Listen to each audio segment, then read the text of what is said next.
पक्ष 20 सितंबर सोमवार से बुधवार 6 अक्टूबर तक हैं और ये जो महीना है पितृपक्ष का 16 दिन के पितृपक्ष हैं जिन्हें श्राद्ध कहा जाता है।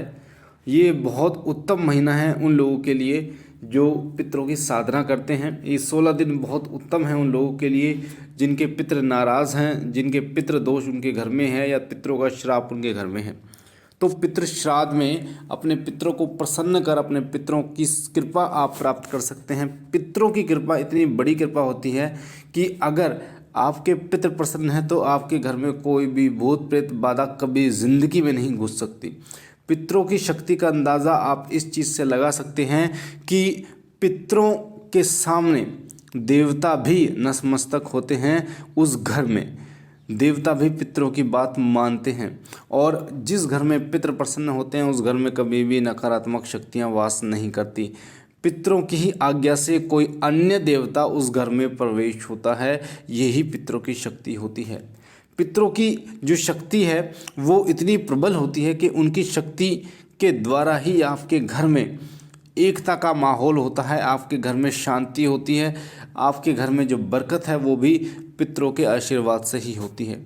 तो जो लोग पितृ दोष से पीड़ित हैं उनके लिए तो ये एक वरदान है कि पितृपक्ष आ रहा है। इस पितृपक्ष में अपने पितरों को आप प्रसन्न कर सकते हैं। भगवान श्री राम ने भी अपने पिताजी का श्राद्ध किया था और हमारे वेदों और पुराणों में भी पितरों का जिक्र है, पितरों की महिमा का जिक्र है कि पितृ जो है वो कितने शक्तिशाली होते हैं और पितृ अपने भक्तों पर यानी अपने बच्चों पर कितनी जल्दी से वो कृपा करते हैं, कितनी जल्दी वो प्रसन्न हो जाते हैं। सूर्य की जो पहली किरण होती है, सूर्य की पहली किरण जिसमें आर्यमा जो पितरों के सरदार कहे जाते हैं, पितरों के देवता कहे जाते हैं, वो धरती पर आते हैं और वो जब धरती पर आते हैं तो उनके साथ आते हैं समस्त पितृ। तो आर्यमा जो हैं वो पितरों के देवता होते हैं और सबसे पहली किरण जो सूर्य की होती है वो उसमें विराजमान होते हैं। तो हमारे घर में सबसे पहले जो है वो पितृ ही वास करते हैं। तो इसीलिए जब आप पितरों को मना लेते हैं तो देवता आपसे स्वयं प्रसन्न हो जाते हैं। सूर्य को जल इसलिए ही दिया जाता है पितरों के नाम का क्योंकि पितरों को जो देवता हैं वो भगवान सूर्य की पहली किरण में वास करते हैं जिन्हें आर्यमा कहा जाता है। और जब आर्यमा प्रसन्न होते हैं तो आपके पितृ प्रसन्न हो जाते हैं और वो आपसे तृप्त हो जाते हैं।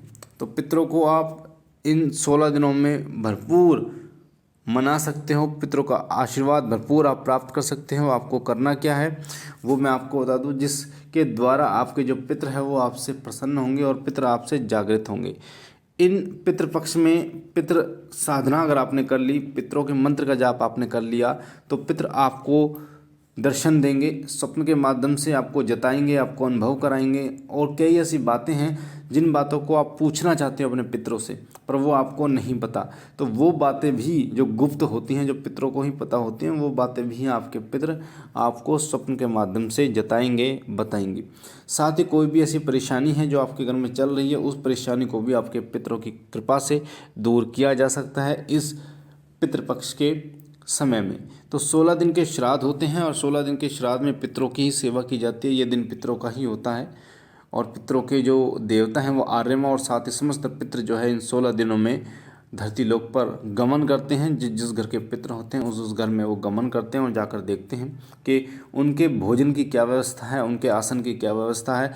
जिस घर में इन दिनों में जो श्राद्ध का दिन होता है, श्राद्ध का समय होता है, इस दिनों में पितरों का एक उचित आसन लगाया जाता है, सफ़ेद कलर का आसन लगाया जाता है, पितरों के लिए भोजन निकाला जाता है, तो उस घर में पितृ प्रसन्न होकर तृप्त होकर जाते हैं और उस घर में भरपूर आशीर्वाद देकर जाते हैं।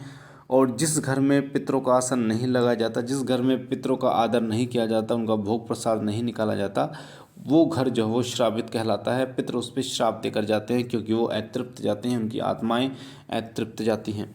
तो श्राद्ध के महीने में पितरों को आप तृप्त करना बिल्कुल भी ना भूलें। पितर हैं तो आप हैं। कई लोग कहते हैं जी हमें पितरों से छुटकारा चाहिए, तो मैं आपको बता दूं कि जिस प्रकार से आप अपने माता पिता से छुटकारा नहीं पा सकते, उनके ऋण से छुटकारा नहीं पा सकते, उसी प्रकार से पितरों से छुटकारा आप नहीं पा सकते।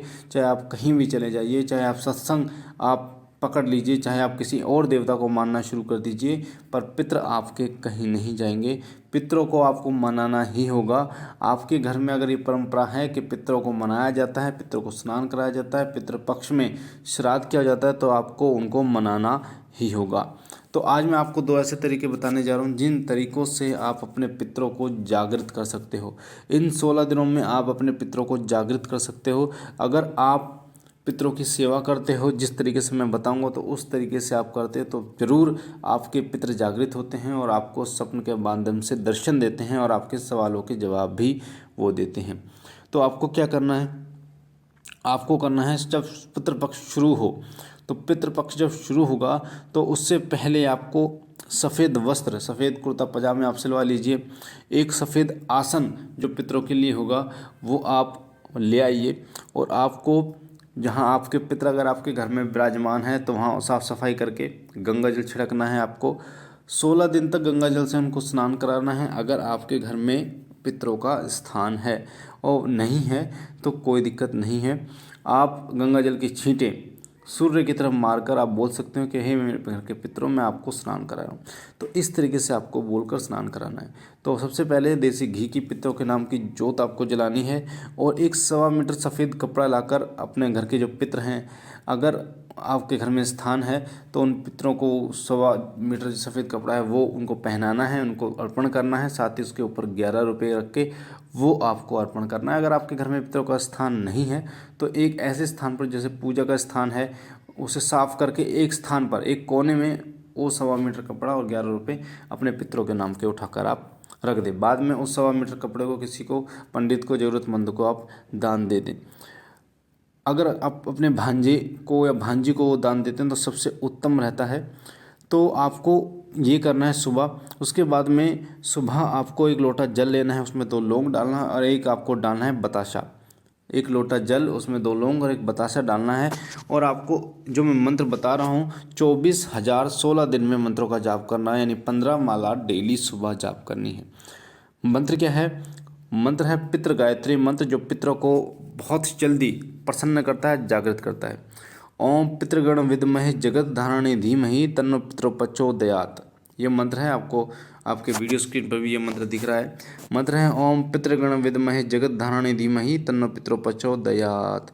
ओम पितृगण विद्महे जगत धारणे धीमहि तन्नो पितरो प्रचोदयात्। ओम पितृगण विद्महे जगत धारणे धीमहि तन्नो पितरो प्रचोदयात्। ये मंत्र है, ये गायत्री मंत्र है, पितृ गायत्री मंत्र है। और ये मंत्र बहुत जल्दी आपके पितरों को जागृत करता है। 16 दिन में आपको 24,000 मंत्रों का जाप करना, अनुष्ठान करना है, और 15 माला डेली आपको करनी है। सफ़ेद आसन जो आपने लगाया है अपने पितरों के लिए, आपको बोलना है कि हे मेरे पितरों, आपके लिए आसन लगाया, इस पर विराजमान होइए। और आपको सफ़ेद कपड़े पहनकर आपका जो आसन है, जरूरी नहीं है कि आपका सफ़ेद आसन हो, जो भी आपके पास आसन हो, आपको पितरों के आसन पे नहीं बैठना। और आपको इस मंत्र का 15 माला जाप करना शुरू कर देना है। जैसे ही आपकी 15 माला समाप्त होती है तो उस माला को गले में आपको धारण करना है, और वो जो जल आपने लिया है हाथ में, जिसमें आपने 2 लौंग, 1 बतासा आपने डाला है, वो आपको आपने भगवान सूर्य को अर्पण करना है। सूर्य निकलने चाहिए। कई लोगों को ये प्रश्न होता है जी हमारे घर से सूर्य देवता नहीं दिखते, तो कोई ऐसी दिक्कत नहीं है, सूर्य निकलने चाहिए। दिखे ना दिखे, सूर्य की तरफ आपको मुख करके आपको इसी मंत्र का जाप करते हुए आपको वो जल जो है वो देना है। ओम पितृगण विद्महे जगत धारणे धीमहि तन्नो पितरो प्रचोदयात्। और आपको वो जो जल है वो अर्पण कर देना है। तो ये कार्य आपको 16 दिन तक करना है, और आप देखेंगे कि 16 दिन के बीच में ही आपके पितर आपसे प्रसन्न हो जाएंगे, और पितर आपको दर्शन भी देंगे, साथ साथ में आपके प्रश्नों का उत्तर भी आपके जो पितर हैं वो आपको देंगे। तो ये बहुत ही सरल उपाय है, बहुत ही सरल सेवा है पितरों की। और साथ ही जो पितर के जो 16 दिन है उसमें आपके जो पितरों का श्राद्ध निकाला जाता है वो भी आप निकालना बिल्कुल मत भूलना, ताकि पितर आपसे प्रसन्न रहे। तो इस कार्य को कीजिए और पितरों की कृपा आपके ऊपर जरूर मिलेगी। मैं आपको बता दूं, जब पितर जागृत होते हैं तो आपको क्या क्या चीज़ें प्राप्त होती है। जब पितर जागृत होते हैं तो घर में बरकत होनी शुरू हो जाती है, बीमारियों का पलायन होना शुरू हो जाता है, आपके घर से बीमारियां जानी शुरू कर देती हैं, घर में एकता का माहौल बनता है, देवताओं का आपके घर में आगमन होना शुरू हो जाता है, पैसा धेला जो है रुकना शुरू हो जाता है।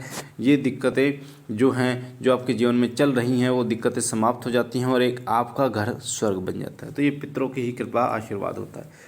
तो इस उपाय को कीजिए और अपने पितर को प्रसन्न कीजिए। मुझे आशा है ये जानकारी आपको पसंद आई होगी। अगर आप पहली बार हमारे चैनल पे, तो आपके सामने वीडियो के नीचे जो लाल कलर का बटन है उसे दबा के चैनल को सब्सक्राइब कीजिए, बेल आइकन को दबाइए, घंटे के निशान को, ताकि जो जानकारी हम डालें वो सबसे पहले आपको प्राप्त हो। बाबा भोलेनाथ आप पर कृपा करें, आपके घर पर कृपा करें, आपके पितरों की कृपा आपके ऊपर बनी रहे। हम मिलते हैं एक नई जानकारी के साथ, तब तक के लिए ओम नमः शिवाय, ओम नमः शिवाय, ओम नमः शिवाय।